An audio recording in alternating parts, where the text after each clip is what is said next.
Let's do a couple more solving quadratic equations. So that's equations where x squared is the highest power. So, wow, I sort of gave away the blank, right? X squared is the highest power, so this is a quadratic equation. So we have different methods, like the last video said. We could square root both sides, but that doesn't work when there's an x here.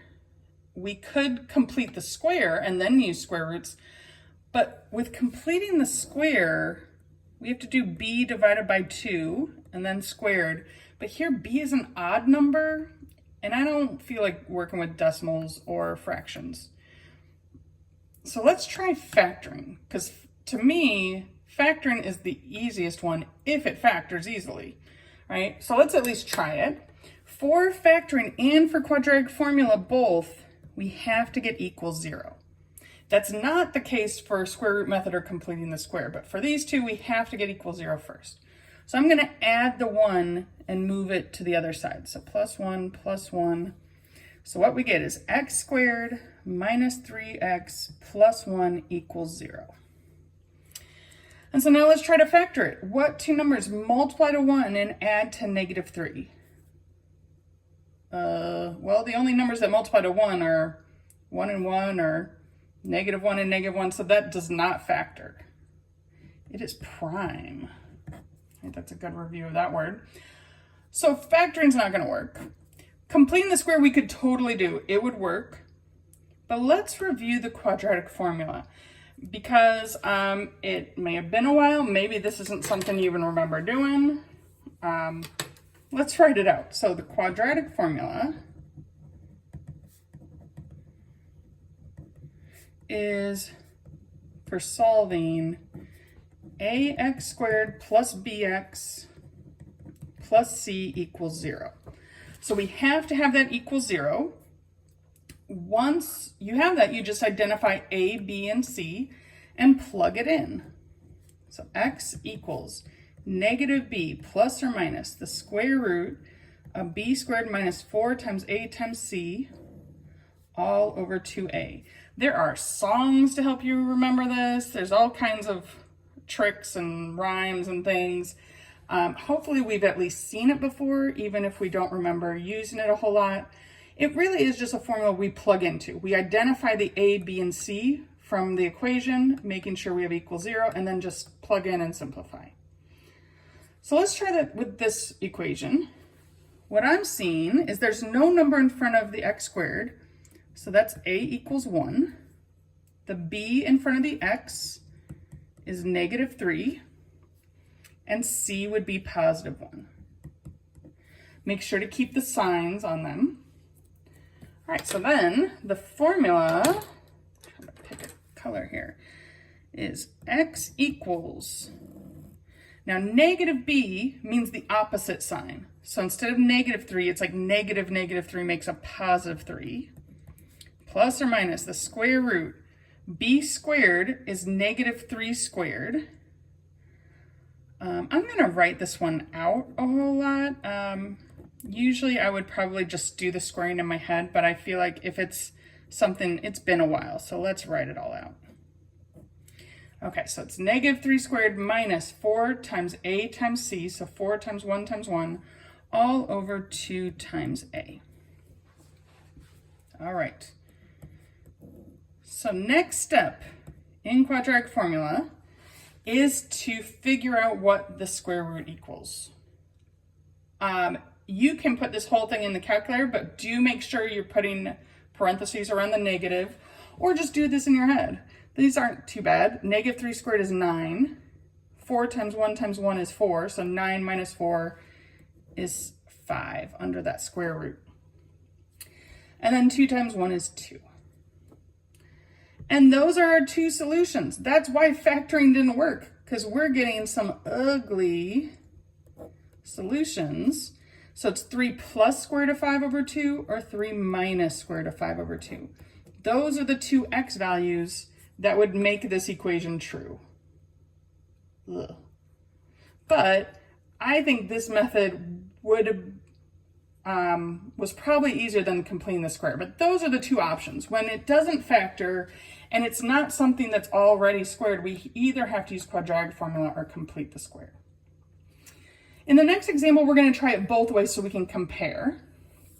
Now that we've reviewed quadratic formula, we'll compare and contrast and see how it works.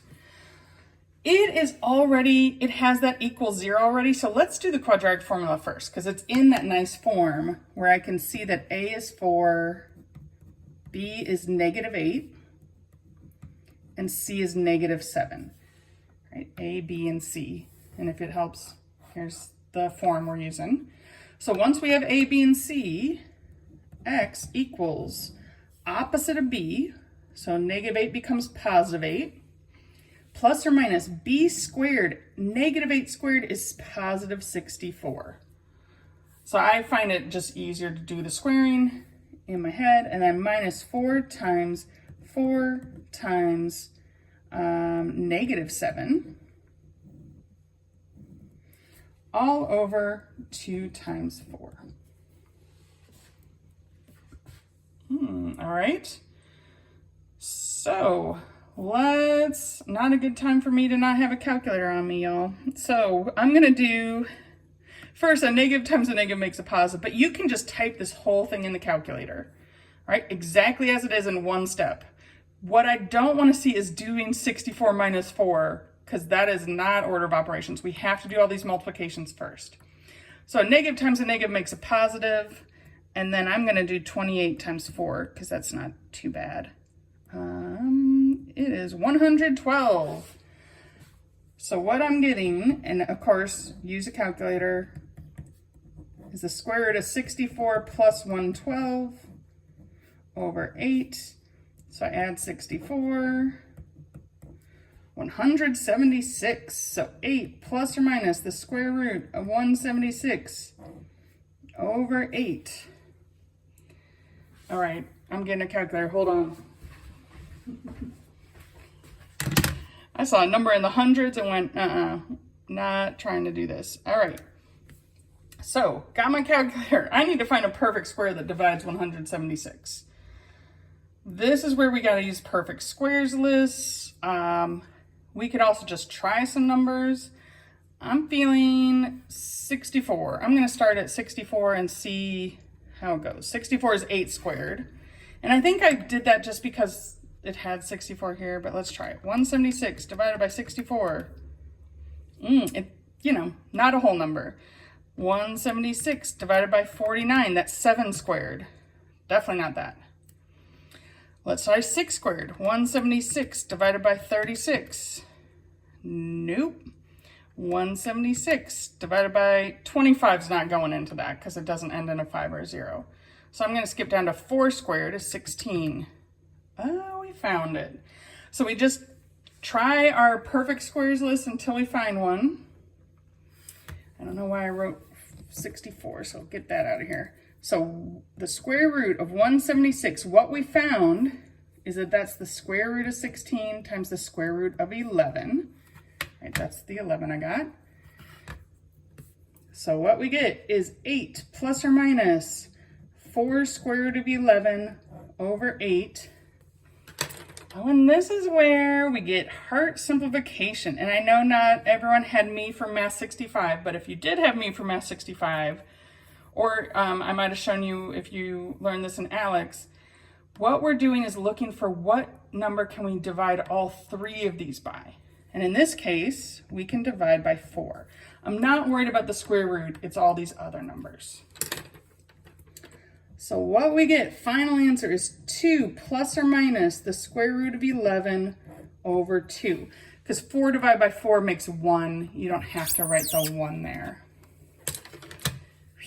Okay, so quadratic formula, it's not the nicest thing. It does get us 2 answers.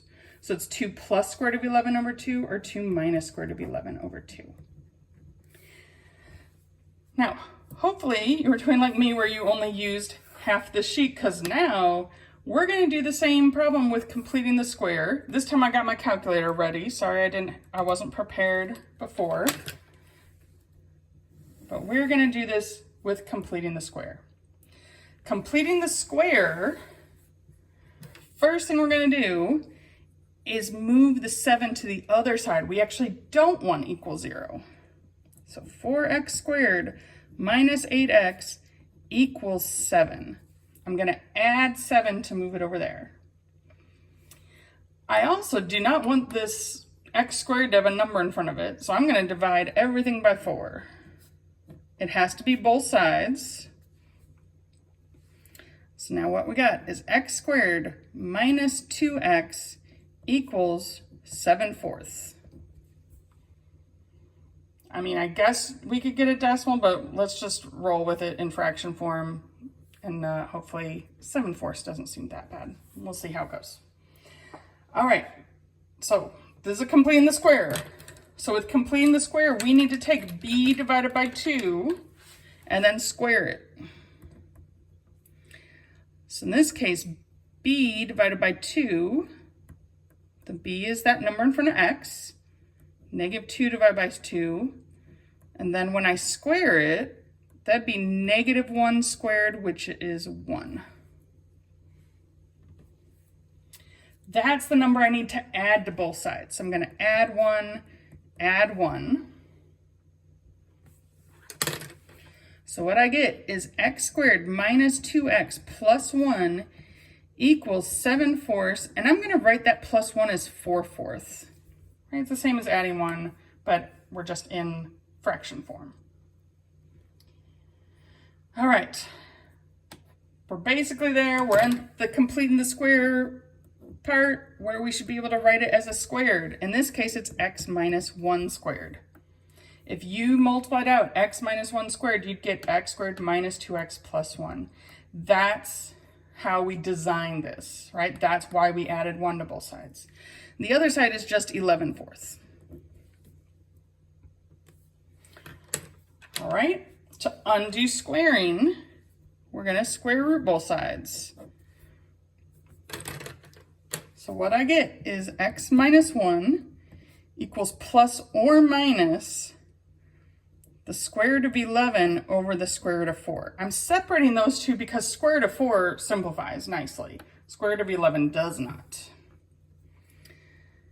All right. Last step is going to be to add 1 to both sides. What's going on? It's a messy problem either way. 1 plus or minus the square root of 11 over 2, because the square root of 4 is 2. So those are my two answers I get from completing the square. 1 plus square root of 11 over 2, and 1 minus square root of 11 over 2. Is that the same answer I got from quadratic formula? It's in a slightly different form, but hopefully we see, oh yeah, 2 divided by 2 makes that 1 there. So it's the exact same answer in a very different way. So both of these methods work when you can't factor a quadratic equation.